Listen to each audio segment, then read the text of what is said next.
Good morning everyone. We are discussing the 7th chapter, plant nomenclature. And in the last class we discussed about the different systems of nomenclature, uninomial nomenclature, binomial nomenclature, polynomial, etc. And we said that the scientific name should consist of two words or two epithets, the generic name and species name. And it should be in Latin language, and there are several rules like that. And here comes the importance of a common rule or common code for the naming of plants.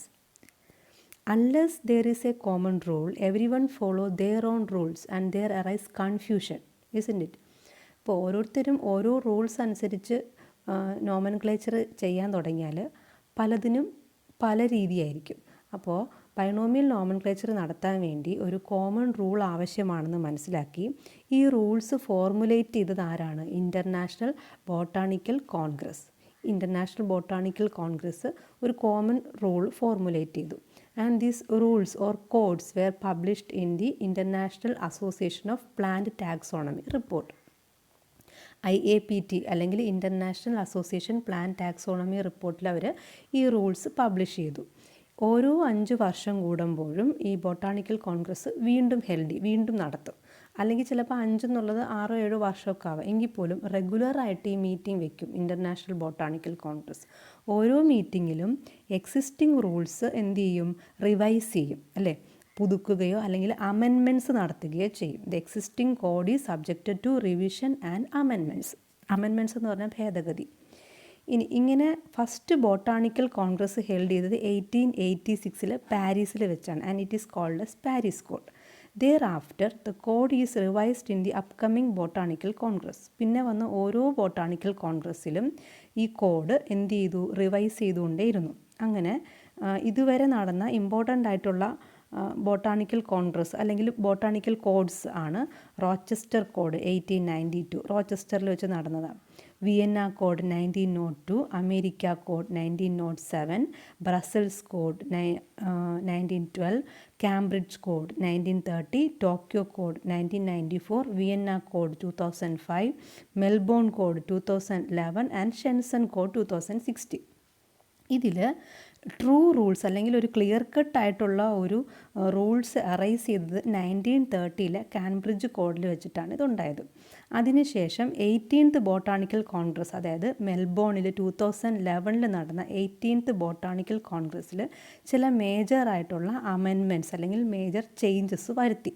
അതെന്തൊക്കെയാണെന്ന് വെച്ചാൽ, ഞാനിപ്പോൾ ഈ ചേഞ്ചസിനെ കുറിച്ച് പറയുമ്പോൾ നിങ്ങൾക്ക് botanical congress അല്ലെങ്കിൽ ICBNൻ്റെ structure മനസ്സിലാക്കിയാലാണ് നിങ്ങൾക്ക് ഈ changes മനസ്സിലാക്കാൻ പറ്റും. എന്തായാലും ആ 2011 കോഡ്, അതായത് മെൽബോൺ കോഡിൽ വന്ന ഇമ്പോർട്ടൻ്റ് ആയിട്ടുള്ള ചേഞ്ചസ് എന്തൊക്കെയാണെന്ന് ജസ്റ്റ് ഒന്ന് മെൻഷൻ ചെയ്ത് പോവാം.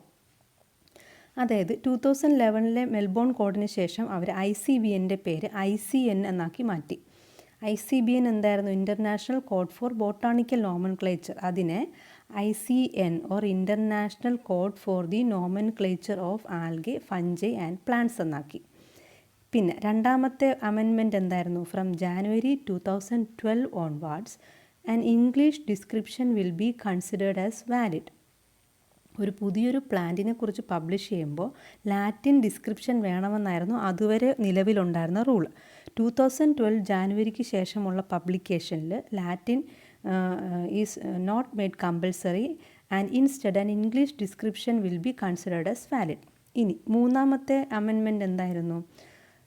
പ്രിൻറ്റഡ് മാറ്റർ ജേർണൽസിലോ പീരിയോഡിക്കൽസിലോ അച്ചടിച്ച് വരണം. നമ്മുടെ പബ്ലിക്കേഷൻ പ്രിൻറ്റഡ് മാറ്ററായിട്ട് വരണമെന്നായിരുന്നു അതുവരെ ഉണ്ടായിരുന്ന റൂള്. അതിനെ എന്താക്കി മാറ്റി? ഇലക്ട്രോണിക് പബ്ലിക്കേഷൻ മതി അല്ലെങ്കിൽ ഓൺലൈൻ പബ്ലിക്കേഷൻ മതി എന്നാക്കിയിട്ടുണ്ട്. ഇങ്ങനെ 3 പ്രധാനപ്പെട്ട റിവിഷൻസ് അല്ലെങ്കിൽ 3 പ്രധാനപ്പെട്ട അമെൻമെൻറ്റ്സ് 2011 മെൽബോൺ കോഡിൽ മുന്നോട്ട് വന്നിട്ടുണ്ട്. ഇനി ICBNൻ്റെ സ്ട്രക്ചർ നോക്കാം.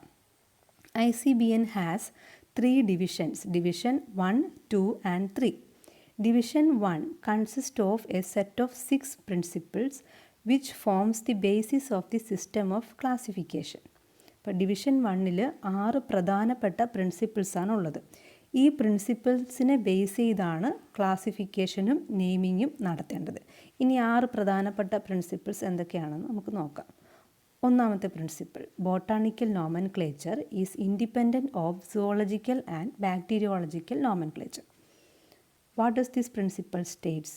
Botanical nomenclature is different from the rules of zoological nomenclature and bacteriological nomenclature. ഇതിൻ്റെ സുവോളജിക്കൽ നോമൻക്ലേച്ചറിൻ്റെയും ബാക്ടീരിയോളജിക്കൽ നോമൻക്ലേച്ചറിൻ്റെ റൂൾസുമായിട്ട് ബോട്ടാണിക്കൽ നോമൻക്ലേച്ചറിൻ്റെ റൂൾസിന് റിലേഷൻ ഇല്ല. And the principle 2 states that the application of name to a taxon is based on nomenclatural types. നമ്മൾ നേരത്തെ പറഞ്ഞ പോലെ ഒരു പുതിയൊരു പ്ലാന്റിനെ കുറിച്ച് നമ്മൾ പബ്ലിഷ് ചെയ്യുമ്പോൾ ആ ഡിസ്ക്രിപ്ഷൻ്റെ ഒപ്പം നമ്മൾ ഏത് പ്ലാന്റിനെ, ഒരു പ്ലാന്റ് വർക്കൗട്ട് ചെയ്തിട്ടായിരിക്കുമല്ലോ നമ്മൾ പബ്ലിക്കേഷൻ ആക്കുന്നത് തന്നെ. ആ വർക്കൗട്ട് ചെയ്യുന്ന പ്ലാന്റ് മെറ്റീരിയൽ അല്ലെങ്കിൽ ആ പ്ലാന്റിൻ്റെ ട്വിഗ്, അതിനെയാണ് നോമൻക്ലേച്ചറൽ ടൈപ്പ് എന്ന് പറയുന്നത്, അല്ലെങ്കിൽ ടൈപ്പ് സ്പെസിമെൻ. ഈ ടൈപ്പ് സ്പെസിമെനെ ബേസ് ചെയ്തിട്ടായിരിക്കണം പേര് കൊടുക്കേണ്ടത്. ഈ ടൈപ്പിഫിക്കേഷൻ ഡീറ്റെയിൽഡായിട്ട് വരുന്നുണ്ട്, അത് പറയുമ്പോൾ കുറച്ചുകൂടെ ക്ലിയറാണ്. ഇനി മൂന്നാമത്തെ പ്രിൻസിപ്പിൾ പറയുന്നത് എന്താണ്? The acceptance of name of A taxa is based on the priority of publication. അതൊരു എക്സാമ്പിൾ കൂടെ ഞാൻ പറയാം. Suppose 2 of you made A publication. ഇപ്പോൾ ഫോർ എക്സാമ്പിൾ, ആനന്ദ് ഒരു പുതിയ പ്ലാന്റ് ഡിസ്കവർ ചെയ്തു, അതിനെ ഒരു പബ്ലിക്കേഷൻ ആക്കിയെന്ന് വിചാരിക്കാം. അതേസമയം തന്നെ ഇതൊന്നും അറിയാതെ ശബരീഷ് ഒരു പുതിയ പ്ലാന്റ് ഡിസ്കവർ ചെയ്തു, അതിനൊരു പബ്ലിക്കേഷൻ ആക്കിയെന്ന് വയ്ക്കാം. വളരെ യാദൃശ്ചികമായിട്ട് ഇത് രണ്ടും ഒരു ദിവസമാണ് പബ്ലിക്കേഷൻ ആയതെന്ന് വിചാരിക്കാം. അപ്പോൾ നമ്മൾ അതിനെ ഏത് ആക്സെപ്റ്റ് ചെയ്യും? Which one will we accept? And their comes the rule of priority. അതായത് പ്രാധാന്യമനുസരിച്ച് ഇതിൽ രണ്ടിൽ ഒരെണ്ണത്തിനെ ആക്സെപ്റ്റ് ചെയ്യാം. അപ്പോൾ ഏതിന് പ്രാധാന്യം കൊടുക്കും? ആനന്ദിൻ്റെ പബ്ലിക്കേഷനാണോ ശബരീഷിൻ്റെ പബ്ലിക്കേഷനാണോ പ്രാധാന്യം കൊടുക്കുക? അപ്പോൾ അവിടെ നോക്കേണ്ടത് ICBNൻ്റെ റൂൾസ് എല്ലാം കറക്റ്റായിട്ട് സാറ്റിസ്ഫൈ ചെയ്തുകൊണ്ട് ആരാണോ പബ്ലിക്കേഷൻ ആക്കിയിരിക്കുന്നത് അയാളുടെ ഇതിനാണ് പ്രയോറിറ്റി കൊടുക്കുക. ഇതിനെയാണ് റൂൾ ഓഫ് പ്രയോറിറ്റി എന്ന് പറഞ്ഞാൽ. അപ്പോൾ പ്രയോറിറ്റി അനുസരിച്ചായിരിക്കണം ഒരു ബൈനോമിയൽ നെയിമിനെ നമ്മൾ ആക്സെപ്റ്റ് ചെയ്യേണ്ടത്. ഇത് ഡീറ്റെയിൽഡായിട്ട് പിന്നീട് വരുന്നുണ്ട് കേട്ടോ. And fourth principle States that each taxonomic group with a particular rank should bear only one correct name except in specific cases. ഒരു പ്ലാന്റ്, അതായത് ഒരു ടാക്സയ്ക്ക് ഒരു കറക്റ്റ് നെയിമേ പാടുള്ളൂ, ഒന്നിലധികം നെയിം പാടില്ല. നമ്മൾ നേരത്തെ പല എക്സാമ്പിളും പറഞ്ഞിട്ടുണ്ട്. ഇപ്പോൾ for example, ladies finger is known by different names. Abelmoschus esculentus, Hibiscus esculentus, ഇത് രണ്ടും ലേഡീസ് ഫിംഗറിൻ്റെ നെയിമാണ്. പക്ഷേ ICBNൻ്റെ റൂൾ അനുസരിച്ച് ഒരു ടാക്സായിക്ക് ഒരു കറക്റ്റ് നെയിമേ പാടുള്ളൂ.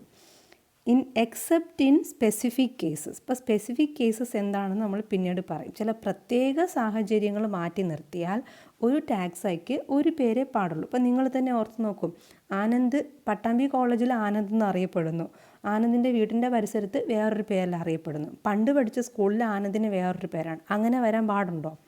ഇല്ല. അതിന് ആൾമാറാട്ടെന്ന് പറയും അല്ലേ. അപ്പോൾ ഒരാൾക്കൊരു കറക്റ്റ് നെയിമേ പാടുള്ളൂ, ഒരു അക്സെപ്റ്റഡ് നെയിം, നമ്മുടെ SSLC ബുക്കിലൊക്കെ ഉള്ള നെയിം. അതുപോലെ ഒരു ടാക്സോണമിക് ഗ്രൂപ്പിന് അതൊരു പർട്ടിക്കുലർ റാങ്ക് എന്ന് പറഞ്ഞാൽ ഒരു ജീനസ് ലെവലിലോ ഒരു സ്പീഷീസ് ലെവലിലോ ഒക്കെ ഉള്ള ഒരു പ്ലാന്റിന് ഒരു കറക്റ്റ് നെയിമാണ് പാടുള്ളത്. അൺലെസ് ഇൻ സ്പെസിഫിക് കേസസ്, ചില പ്രത്യേക സാഹചര്യങ്ങൾ മാറ്റി നിർത്തിയ. ഇനി അഞ്ചാമത്തെ പ്രിൻസിപ്പിൾ എന്താണ്? Scientific name should be given in Latin language regardless of the place of origin of the plant. ഇത് നമ്മൾ നേരത്തെ പറഞ്ഞതാണ്, അതുകൊണ്ട് ഞാൻ ഡിസ്ക്രൈബ് ചെയ്യുന്നത് ലാറ്റിൻ ലാംഗ്വേജിലായിരിക്കണം സയൻറ്റിഫിക് നെയിം കൊടുക്കേണ്ടത്. The rule of nomenclature are retroactive unless expressly limited. ഇതാണ് ആറാമത്തെ പ്രിൻസിപ്പിൾ. അതായത് ഈ റൂൾസ് ഭേദഗതി വരുന്നത് വരെയേ ഇതിന് എന്തുള്ളൂ, വാലിഡിറ്റി ഉള്ളൂ. പുതിയൊരു അമെൻമെൻറ്റ് വന്നു കഴിഞ്ഞാൽ അത് റിട്രോ ആക്റ്റീവാണ്, അത് ആക്റ്റീവ് അല്ലാതെ ആവും. ഇപ്പോൾ നമ്മൾ 2011 ചില ഭേദഗതികളെക്കുറിച്ച് പറഞ്ഞു, അതുപോലെ തന്നെ അത് ആക്റ്റീവ് അല്ലാതെ ആവും. എന്ന് മുതലാണോ ഭേദഗതി വരുന്നത് അതുവരയ്ക്കേ ഉള്ളൂ. അപ്പോൾ ഡിവിഷൻ 1 6 പ്രിൻസിപ്പിൾസാണ് നമ്മൾ പറഞ്ഞത്. ഇനി ഡിവിഷൻ 2 എന്താണ്? ഈ 6 പ്രിൻസിപ്പിൾസിൻ്റെയും ഡീറ്റെയിൽഡ് ആയിട്ടുള്ള റൂൾസ് ആൻഡ് റെക്കമെൻഡേഷൻസ് ഉള്ളത് division 2 Division 2 consists of detailed rules and recommendations for nomenclature and there are 62 important rules. 62 എണ്ണത്തിൽ ചില പ്രധാനപ്പെട്ട റൂൾസ് മാത്രം നമുക്ക് പഠിച്ചാൽ മതി. ഇനി division 3 consists of provisions for the governance and amendment of the code. ഈ കോഡിലുള്ള റൂൾസിനെ എങ്ങനെ എക്സിക്യൂട്ട് ചെയ്യണം, അതായത് എങ്ങനെ നടപ്പിലാക്കണം, എങ്ങനെ അമെൻമെൻറ്റ് വരുത്തണം, ഭേദഗതി എങ്ങനെയൊക്കെ വരുത്താം, അതിനെക്കുറിച്ച് ഡിസ്ക്രൈബ് ചെയ്യുന്നതാണ് ഡിവിഷൻ 3. അപ്പോൾ division 1 consist of set of 6 principles. Division 2 consist of detailed rules and recommendations for nomenclature. And division 3 consist of provisions for the governance and amendment of the code. ഇത് കൂടാതെ the code include 5 appendices for the naming of hybrid, conservation and rejection of names etcetera. ഇപ്പോൾ ഈ 3 ഡിവിഷനും കൂടാതെ എന്തുണ്ട്? അപ്പൻഡിസസ് ഉണ്ട്. അപ്പൻഡിസ് എന്ന് പറഞ്ഞാൽ എന്താണ്? അനുബന്ധം. നമ്മൾ ടെക്സ്റ്റ് ബുക്കിലൊക്കെ കണ്ടിട്ടില്ല, ഏറ്റവും പുറകിൽ അനുബന്ധം എന്ന് പറഞ്ഞിട്ട്, അതാണ് അപ്പൻഡിസ്. എന്തിനെയൊക്കെ കുറിച്ചുള്ള അപ്പൻഡിസസ് ആണുള്ളത്? ഹൈബ്രിഡ്സിൻ്റെ നെയിമിങ് എങ്ങനെ നടത്താം, ഒരു നെയിമിനെ എങ്ങനെ കൺസർവ് ചെയ്യാം, എങ്ങനെയാണ് റിജക്റ്റ് ചെയ്യേണ്ടത് ഒരു നെയിം, അതിനെയൊക്കെ കുറിച്ച് പറയുന്ന 5 അപ്പൻഡിസസും എന്തിലുണ്ട്? ICBNലുണ്ട്. അപ്പോൾ ഇത്രയാണ് ICBNൻ്റെ